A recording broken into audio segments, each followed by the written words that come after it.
प्रकार से भारत जोड़ो यात्रा को इस देश के लोगों का अथाह प्रेम, आशीर्वाद, समर्थन मिला, जिस प्रकार से लाखों करोड़ों लोग कन्याकुमारी से दिल्ली तक श्री राहुल गांधी और भारत जोड़ो यात्रा के साथ कदम से कदम मिलाकर चले, जिस प्रकार से देश में बेरोजगारी, महंगाई, वेल्थ के अनइक्वल डिस्ट्रीब्यूशन और नफरत की राजनीति के खिलाफ माहौल बना, भाजपा नेतृत्व उससे घबरा गया है।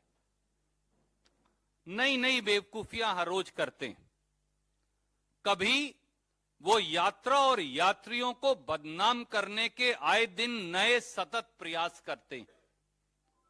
कभी कोरोना की आड़ में भारत जोड़ो यात्रा को रोकने का षड्यंत्र करते हैं, और कभी उनके फेवरेट टॉपिक कांग्रेस के नेतृत्व पर झूठे इल्जामात लगाकर मुद्दे भटकाने का काम करते। बरगलाओ, भटकाओ और किसी तरह से हो सके तो डराओ, केवल यह धंधा बन गया है मोदी सरकार और भाजपाइयों का। साथियों, आज भारतीय जनता पार्टी के, मुझे उनकी डिग्री पर तो शक हो गया है, एक प्रवक्ता ने दो बड़े झूठे इल्जामात सार्वजनिक पटल पर लगाए। एक, उन्होंने कहा, नंबर एक, भाजपा के लोगों ने और उनके प्रवक्ता ने कहा कि कांग्रेस की सरकार ने 2008 से 2013 के बीच बीकानेर में राजस्थान के किसानों की 1000 बीघा जमीन छीनकर दो फर्जी व्यक्तियों हरिराम और नाथाराम को दे दी। दूसरा इल्जाम लगाया कि यह जमीन बाद में, इसके बाद स्काईलाइट हॉस्पिटैलिटी और रॉबर्ट वड्रा जी को बेच दी गई। और इस पर जो एफआईआर दर्ज हुई, उन्होंने यह भी कहा प्रत्यक्ष या परोक्ष तौर से कि रॉबर्ट जी पर कोई एफआईआर दर्ज हुई और वो एफआईआर क्वैश करने की उनकी दरख्वास्त हाईकोर्ट ने खारिज कर दी। ये लबो लबाब उनके इल्जामात का है। मेरा यह कहना है, सच्चाई को आवरण की जरूरत नहीं और झूठ को कई वस्त्रों की, कई परतों की आवश्यकता पड़ती है। मैं कुछ तथ्य आपके समक्ष रखूंगा और आप खुद और देश अंदाजा लगाए कि झूठ कौन बोल रहा है, मिथ्या प्रचार, भ्रामिक प्रचार, दुष्प्रचार कौन कर रहा है, नौटंकी कौन कर रहा है और सच्चाई क्या है। पहला तथ्य, कांग्रेस सरकार ने 2008 से 2013 के बीच में बीकानेर में 1000 बीघा छोड़िए 1 इंच जमीन भी किसी किसान की नहीं ली, और ना ही कांग्रेस की सरकार ने 2008 से 2013 के बीच में 1 इंच जमीन भी हरिराम या नाथाराम नाम के किसी व्यक्ति को नहीं दी। यह सफेद झूठ है। पर सच्चाई क्या है? भारतीय जनता पार्टी की सरकार ने फरवरी 2007 में बीकानेर में गजनेर गांव तहसील कोलायत की जमीन दो व्यक्तियों हरिराम और नाथाराम को अलॉट की। वसुंधरा राजे जी उनकी मुख्यमंत्री थी। भाजपा सरकार ने फरवरी 2007 में यह जमीन उनको अलॉट की। 19 नवंबर 2007 को, तब भी भाजपा की सरकार राजस्थान में थी, नाथाराम ने इस जमीन में से 12.6 हेक्टेयर जमीन एक राजेंद्र कुमार को बेच दी, और उसी दिन 19 नवंबर 2007 को जब भाजपा की सरकार थी, हरिराम ने लगभग 19 हेक्टेयर जमीन एक किशोर सिंह को बेच दी। भाजपा की उस समय की सरकार ने जमाबंदी, खसरा गिरदावरी, इंतकाल, म्यूटेशन, जमाबंदी, खसरा गिरदावरी तीनों एंटर भी कर दी। इसलिए एक बात साफ है, जमीन भाजपा ने अलॉट की, जमीन की म्यूटेशन, इंतकाल, खसरा गिरदावरी भाजपा की सरकार ने की, जमीन की बिक्री रजिस्टर्ड सेल डीड से भाजपा की सरकार में हुई अगले व्यक्तियों को, और उनके नाम भी इंतकाल, खसरा गिरदावरी, जमाबंदी भाजपा की सरकार ने दी। उसके 3 साल बाद, 28 महीने बाद, 4 जनवरी 2010 को इन 2 व्यक्तियों राजेंद्र कुमार और किशोर सिंह ने, जिन्होंने रजिस्टर्ड सेल डीड से जमीन खरीदी थी, ये 31.6 या 32 हेक्टेयर मान लीजिए जमीन स्काईलाइट हॉस्पिटैलिटी को रजिस्टर्ड सेल डीड से बेच दी। कोई अंडर वैल्यूएशन का इल्जाम नहीं, इट्स ए मार्केट ट्रांजैक्शन जो 3 साल बाद उन्होंने खरीदी। 8 अगस्त 2014 को, उसके लगभग 3-3.5 साल बाद, सेटलमेंट कमिश्नर बीकानेर ने यह पाया कि ओरिजिनल जो बीजेपी की सरकार ने अलॉटमेंट की थी नाथाराम और हरिराम को, वो गलत थी, इसलिए उन्होंने उनकी अलॉटमेंट कैंसिल कर दी। नतीजन वो सेल डीड भी बेकार हो गए। और नुकसान किसको हुआ? नुकसान हुआ फाइनल खरीदने वाले को, जिसका नाम है स्काईलाइट हॉस्पिटैलिटी और रॉबर्ट वड्रा जी। उनके पैसे खत्म हो गए, जमीन भी चली गई, और ये जमीन राजस्थान सरकार को वापस चली गई, और 2014 से आज 2022 तक ये जमीन राजस्थान सरकार के पास है।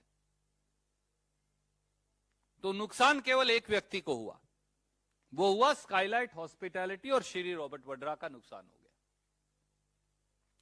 इसीलिए, और उन्होंने बाकायदा शिकायत दर्ज करवाई, और उस समय की बीजेपी सरकार ने 26 अगस्त 2014 को 4 एफआईआर दर्ज कर ली।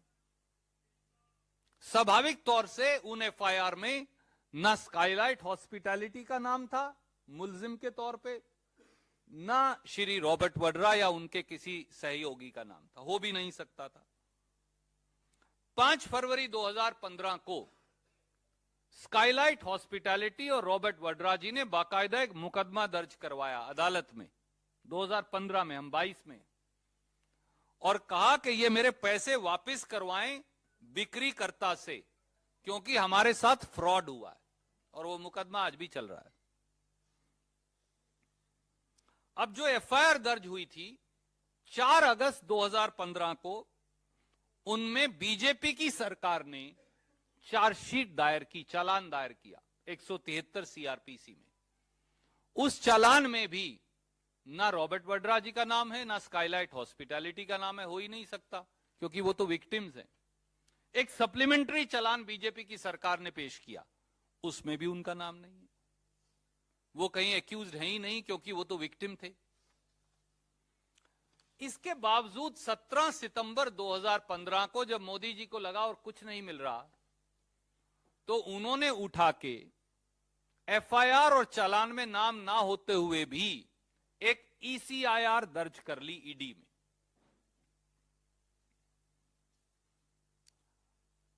स्काईलाइट हॉस्पिटैलिटी को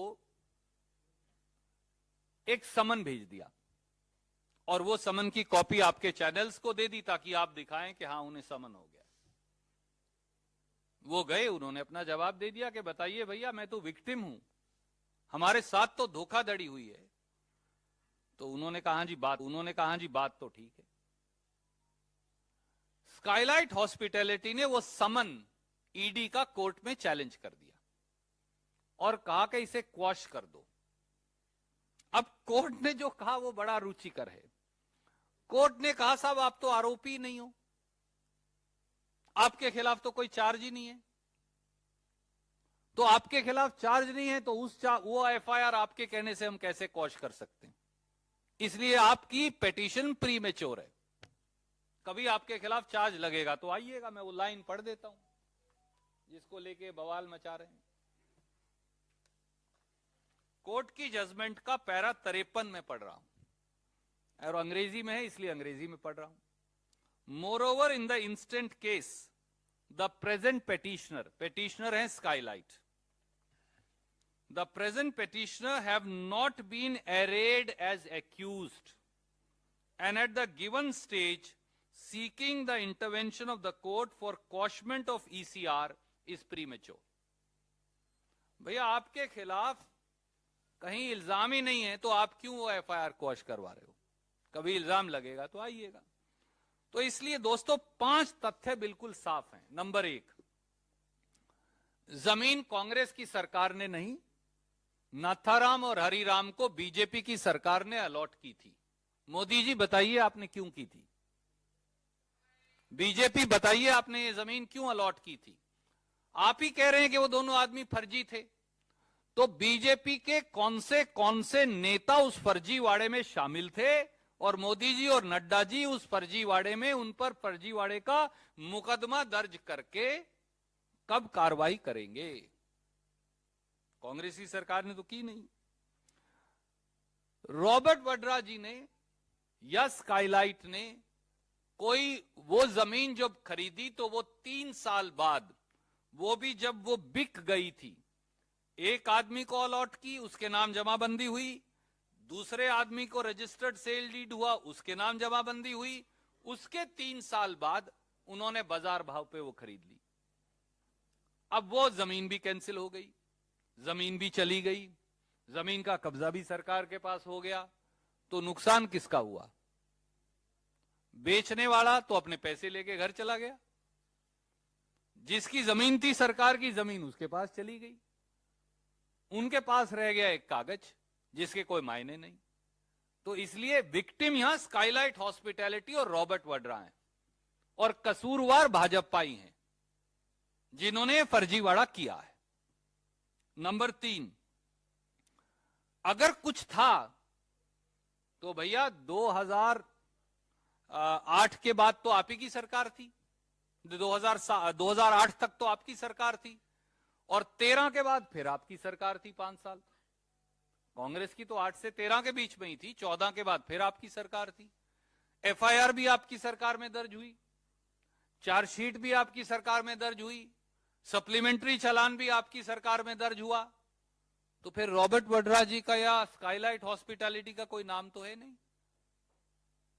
कहीं उनका नाम ही नहीं है, ना एक्यूज के तौर पर है, ना गवाह के तौर पर है, ना कहीं और है, इसलिए कि वो तो फाइनल विक्टिम वही है। और ईडी ने जो फर्जी ईसीआईआर दर्ज की, आज तक उसमें भी कोई चालान पेश नहीं किया 2015 से 2022 तक। तो 15, 16, 17, 18, 19, 20, 21, 22, सर 8वां साल है। तो मोदी जी कोई अगर कसूर था तो आप चालान पेश कर देते, सजा करवा देते। 8 साल से आप एक लिख लिया पर्चा, उस पे जब चाहे इलेक्शन नजदीक आता है या कभी 2-3 टेलीविजनों पर चलाना हो तो आप भेज देते हैं कागज, बस बुलाकर चाय पिलाकर वापस भेज देते हैं। और हाई कोर्ट ने कोई adverse finding Shri Robert Vadra के खिलाफ या स्काईलाइट के खिलाफ दी ही नहीं, जो मैंने आपको पढ़कर सुनाया। इसलिए इस प्रकार की बेवकूफियां करने से पहले भाजपा के मित्रों को मेरी ये राय है कि कम से कम थोड़ा सा पढ़ लिख लें, तो नफरत की जो आग में आप धधक रहे हैं वो पक्की बेवकूफियां करने से बच जाएंगे। Any questions you are welcome to ask.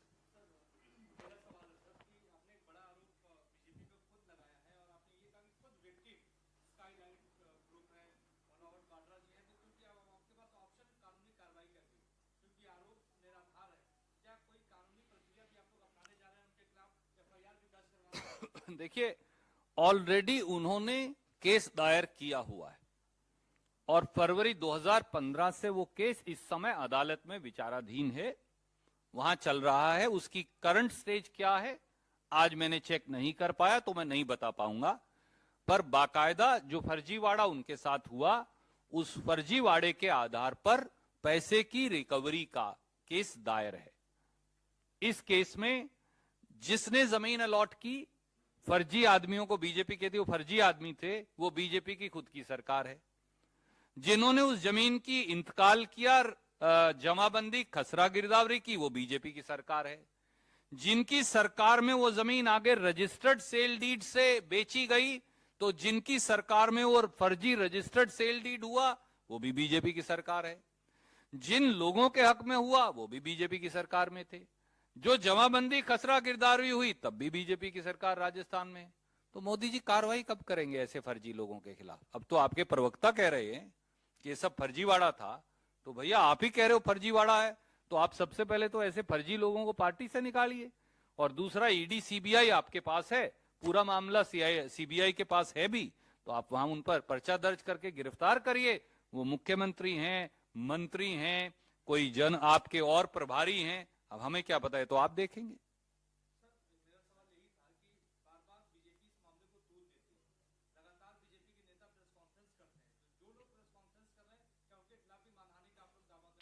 देखिए, वो एक भिन्न बात है, और मुझे लगता है कि वो जो श्री रॉबर्ट वड्रा जी हैं, वो इस बारे में स्वयं अपने विवेक से निर्णय लेंगे। मैं उनकी तरफ से कुछ कहना अनुचित समझता हूं। Ma'am, I will come back to you sir.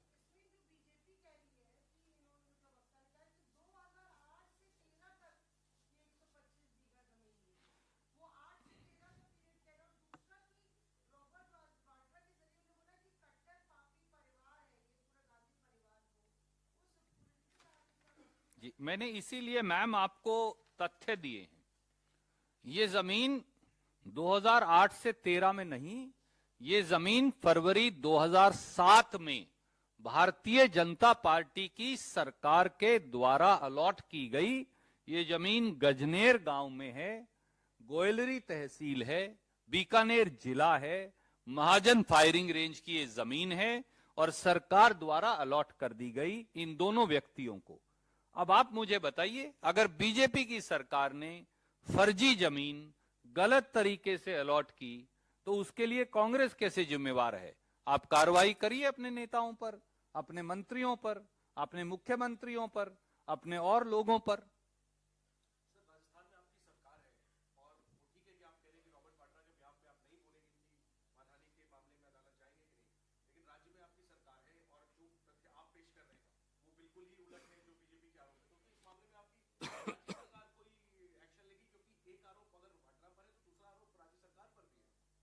राज्य सरकार की ओर से भी, पवन खेड़ा जी यहां हैं, मैं यहां हूं, विनीत जी हैं, हमने कहा, हम पार्टी और सरकार दोनों की तरफ से मैं कह रहा हूं, राजस्थान प्रदेश कांग्रेस की ओर से भी हमने अध्यक्ष जी से बात की, मुख्यमंत्री जी से भी बात की।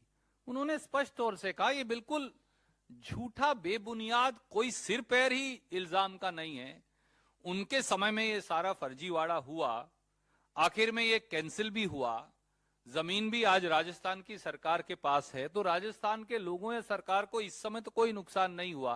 बाकी एफआईआर है वो चल रही है, उनका अदालत निर्णय कर देगी। ये ऑलरेडी अदालत में है।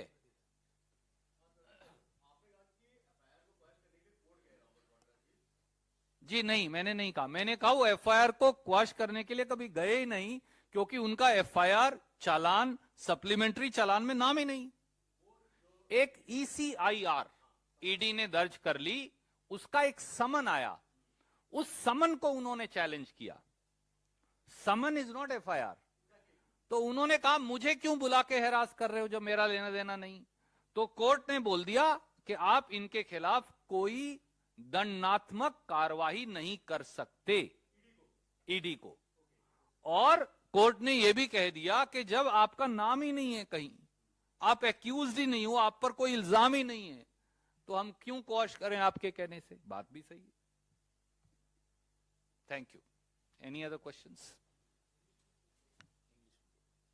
इंग्लिश में मेरे दोस्त बोलेंगे। नहीं नहीं, आई थिंक आप ही बोलिए। किस चीज का इंग्लिश? मेरे दोस्त, ये इल्जाम भारतीय जनता पार्टी के प्रवक्ता ने आज लगाया है। भैया, मेरा अब ये कहना है, अगर ये फर्जी बंदे हैं तो आप बीजेपी की सरकार इन्हें जमीन क्यों अलॉट कर रही थी?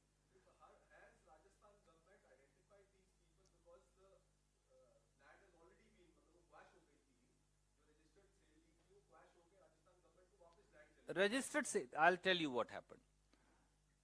राजस्थान की बीजेपी सरकार ने फरवरी 2007 में हम वहां महाजन फायरिंग रेंज की जमीन अलॉट कर दी, by way of an allotment letter.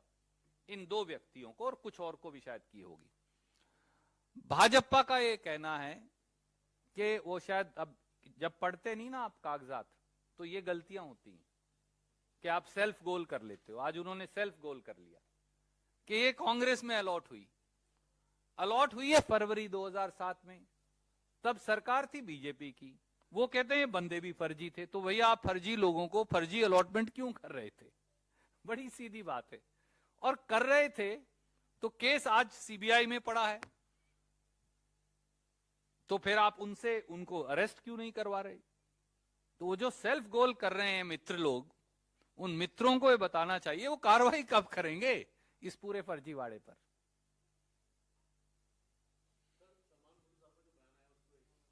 सब मैं ना आज डाइग्रेस नहीं करना चाहता, please don't mind. Thank you. थोड़ा सा इंग्लिश में बोल देते हैं sir. My colleague, my senior colleague, Mr. Randeep Surjewala has already given a detailed account of the kind of fraud that was played today by a so-called lawyer and a full-time spokesperson of the BJP. The facts of this entire case of Rajasthan are absolutely opposite of what was told to all of us today by their spokesperson. The spokesperson said that the land was allotted by a Congress government to some fake farmers. That's lie number 1. Because the truth is that in February 2007, it was a BJP government which allotted land in village Gajner, Tehsil Kolayat of district Bikaner, February 2007 to one Mr. Hariram and Natharam. Whose government was it? BJP. Who was the chief minister? Mrs. Vasundhara Raje Scindia. Then they lied again that Mr. Robert Vadra did something illegal. Mr. Robert Vadra was a victim of fraud. The fraud was perpetrated by the BJP government in allotting land to 2 people in February 2007. In November 2007, 19th November 2007 to be precise, Natharam sold 12.65 hectares to one Rajendra Kumar. So Mr. Robert Vadra's Skylight becomes a 3rd purchaser of this land in one case and 4th purchaser in the second case. And then it was discovered in 2014 that this was a wrong allotment, fake allotment, and the allotment was cancelled. The land went back to the Rajasthan government. Who becomes the victim of fraud? The purchaser, the 3rd purchaser in one case and the 4th purchaser in the second case, which is Mr. Robert Vadra and Skylight Hospitality. So a man who is a victim of fraudulent practices of a BJP government is again being victimized today by blatant, brazen lies of the BJP. Why? Because the BJP is nervous at the success of Bharat Jodo Yatra. They are nervous at the overwhelming response that Bharat Jodo Yatra is getting. They had expected that we'll get cowed down by their threats on COVID or various techniques that they adopted by planting videos, fake videos. But we did not get discouraged. And the people of India did not get discouraged. Every second state, the overwhelming response of Bharat Jodo Yatra is making the BJP nervous. The example of that nervousness was seen today, this morning, when they lied brazenly against Congress party, against Robert Vadra. So, the High Court order which he is citing today does not mention Mr. Robert Vadra as the man who's done anything wrong. On the contrary, the High Court asked Mr. Robert Vadra his locus standi to ask for quashing of the ECIR because he said, you are not even an accused. Who are you to ask for quashing of the ECIR? And that's a valid question. And that's a question we asked to the BJP. You should help all the victims of this fraud instead of making them a victim again just because it suits your cheap politics. So your questions, please. Any other question? Only on this. हो गया।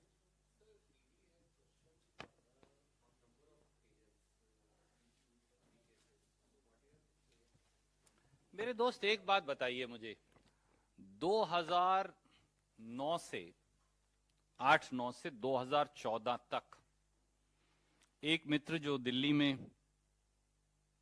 खांसी किया करते थे, अब मुख्यमंत्री हैं, और एक और मित्र जो अब उनके भी गुरु बने बैठे हैं, उन दोनों ने कितने इल्जामात लगाए थे। हर मोड़ पर एक इल्जाम लगाते थे। मैं आज 2022 में आपको पूछता हूं, 14 से 22 तक तो उन्हीं की सरकारें हैं।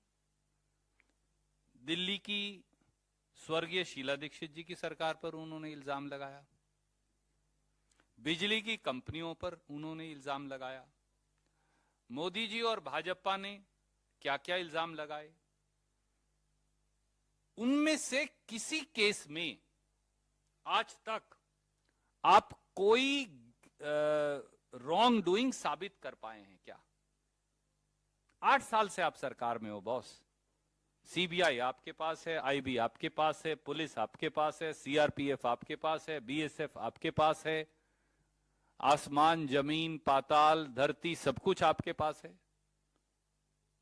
केवल और केवल फर्जीवाड़े पर एक अच्छे चलते हुए देश की एक बेहतरीन प्रधानमंत्री के नेतृत्व में चलती हुई सरकार को बदनाम करने की साजिश थी। श्री रॉबर्ट वड्रा जो हैं, वो सच्चाई ये है that he is a victim,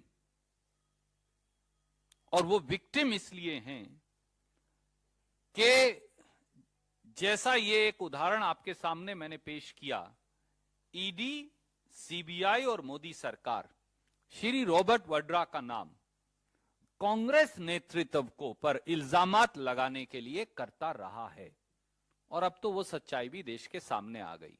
हर बार वो जब ये सेल्फ गोल करते हैं, हर बार पकड़े जाते हैं।